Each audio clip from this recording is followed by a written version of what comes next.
मुसलमानों ने बहुत थोड़े वक्त में ही 6 किलोमीटर की खंदक बना ली और ये काम उन्होंने बहुत कम फूड सप्लाई के साथ किया था।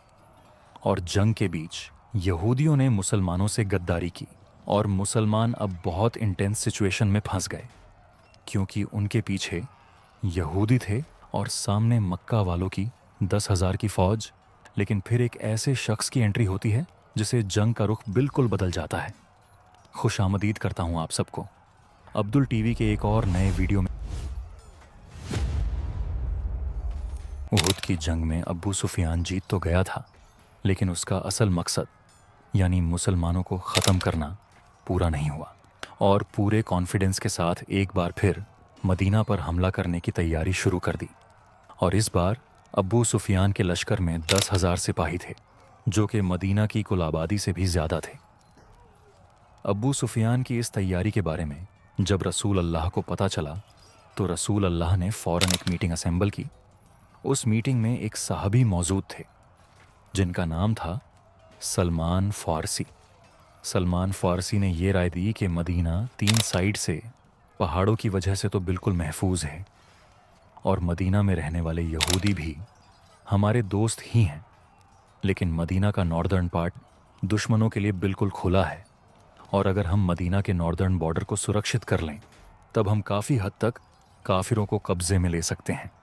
और ये राय सभी सहाबाए इकराम और रसूल अल्लाह को पसंद आई और फिर ये फैसला हुआ कि मदीना की नॉर्दर्न साइड में एक ट्रेंच यानी खंदक खोदी जाए।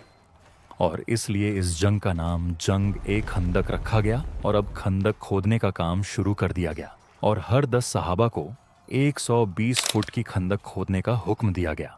और बहुत थोड़े समय में मुसलमानों ने 6 किलोमीटर की ट्रेंच बना दी और ये काम उन्होंने इस हालात में किया कि उनके पास खाने के लिए भी ज़्यादा सप्लाई नहीं थी, लेकिन बेशक अल्लाह की मदद उनके साथ थी।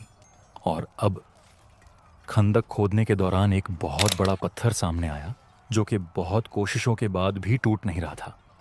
तब सहाबा ने रसूल अल्लाह को ये मसला बताया और रसूल अल्लाह सल्लल्लाहु अलैहि वसल्लम ने कुल्हाड़ी उठाई और ज़ोर से पत्थर को मारा और कहा, शाम सीरिया मेरे हैं और मैं उसके महलों को इस वक्त अपने सामने देख रहा हूँ। रसूल अल्लाह ने फिर पत्थर को ज़ोर से मारा और कहा, ईरान भी मेरा है और मैं ईरान के महलों को इस वक्त अपने सामने देख रहा हूँ। रसूल अल्लाह ने फिर एक बार बहुत ज़ोर से पत्थर को मारा और कहा, यमन की चाबियाँ मेरे हाथों में दिख रही हैं। और तभी वो पत्थर छोटे छोटे टुकड़ों में टूट गया। ये देखकर सभी सहाबाए इकराम हैरान हो गए, क्योंकि उन्होंने अपने सामने एक मौजज़ा होता हुआ देखा। बहरहाल मक्का वाले जब मैदान में आए तो वो हालात देखकर हैरान रह गए, क्योंकि खंदक को पार करना बिल्कुल आसान नहीं था।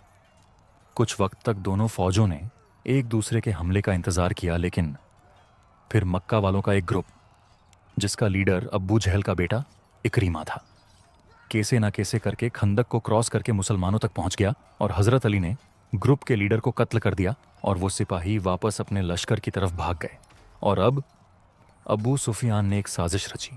अब्बू सुफियान ने मदीना के अंदर मौजूद यहूदियों को अपना साथ मिला लिया और यहूदियों को मदीना में बच्चों और औरतों पर हमले का हुक्म दिया ताकि मुसलमान पीछे हट जाएं और हम आगे से इन पर हमला करें। और धीरे धीरे यहूदी मदीना के अंदर हमला करने लगे। और अब रसूल अल्लाह ने कहा कि काफिरों के एक लश्कर से ये डील कर ली जाए कि हमारी फसल का 1/3 हिस्सा हर साल हम उन्हें देंगे और जंग से पीछे हट जाए।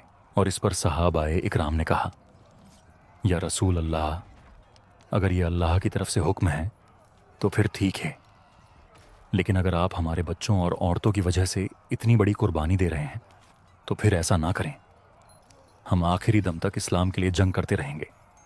और अब ऐसे मुश्किल हालात के बीच एक ऐसे शख्स की एंट्री होती है जिससे जंग के हालात बिल्कुल बदल गए।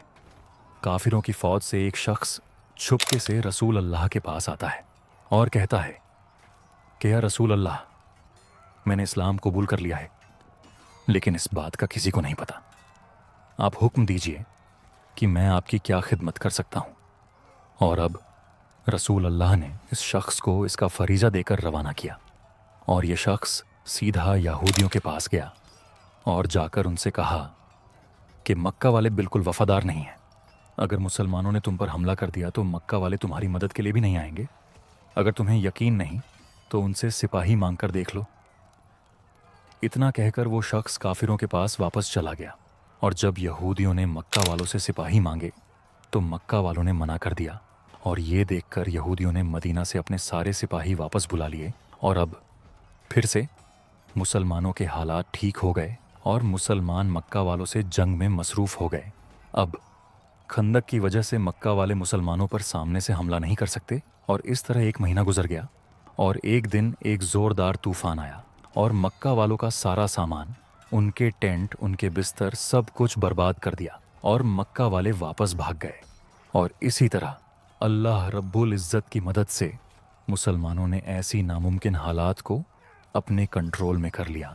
जब मोहम्मद सल्लल्लाहु अलैहि वसल्लम ने मक्का से मदीना हिजरत की, तब रसूल अल्लाह ने यहूदियों से एक मुआहदा किया था कि मुसलमान अपने कानून से रहेंगे और यहूदी अपने कानून से रहेंगे।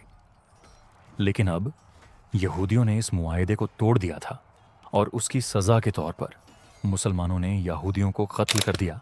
और पूरे अरब को पता चल गया कि मुसलमान अब कमज़ोर नहीं रहे, और पहली बार मुसलमान एक मजबूत नेशन बनने लगे, और मोहम्मद सल्लल्लाहु अलैहि वसल्लम एक मजबूत बादशाह बन गए। बहरहाल, अगर आपको ये वीडियो थोड़ा सा भी इंफॉर्मेटिव लगा हो तो सब्सक्राइब करना ना भूलें। अल्लाह आपको जज़ा दे।